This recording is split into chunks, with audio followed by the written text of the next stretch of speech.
আজকে দুপুরবেলা চলে গেছিলাম রেডি হয়ে সবার সাথে লাঞ্চ করার জন্য তোপসেতে। আর গিয়ে তো সবাই সবার পছন্দ মতো খাওয়ার অর্ডারও করে দিয়েছি। আর আমাদের কিন্তু খাবার দিয়েও দিয়েছে। এটা হচ্ছে ফিশ ফ্রাই। এখানকার ফিশ ফ্রাইটা সত্যি বলছি দারুণ হয় খেতে। যদি তোমরা কখনও তোপসেতে গিয়ে থাকো তো একবার অবশ্যই ট্রাই করে দেখো, দারুণ লাগবে খেতে। তো তারপর দিয়ে দিয়েছিল মেন কোর্স। এখানে হচ্ছে মিক্সড ফ্রাইড রাইস ছিল, মাটন রোগান জোশ ছিল, মাটন কষা ছিল, আর ছিল কুলচা। আমি হচ্ছে মাটন কষা আর কুলচা ট্রাই করেছিলাম, এটাও বেশ সুন্দর ছিল খেতে। আর পাপা নিয়েছিল মাটন বিরিয়ানি। আমরা সবটাই একটু একটু করে ট্রাই করে দেখছিলাম।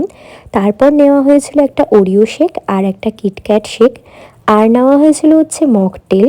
আর এগুলো খাওয়ার পরে কিন্তু আমরা টোটোতে উঠে চলে গেছিলাম অরুণ আইসক্রিম খাবো বলে। আর গিয়েই তো সবাই সবার পছন্দ মতো আইসক্রিম নিয়ে নেই আমরা। আমি নিয়েছিলাম হচ্ছে বেলজিয়াম চকলেট। আমি যখনই যাই এটাই খাই, আমার এটাই ভালো লাগে খেতে।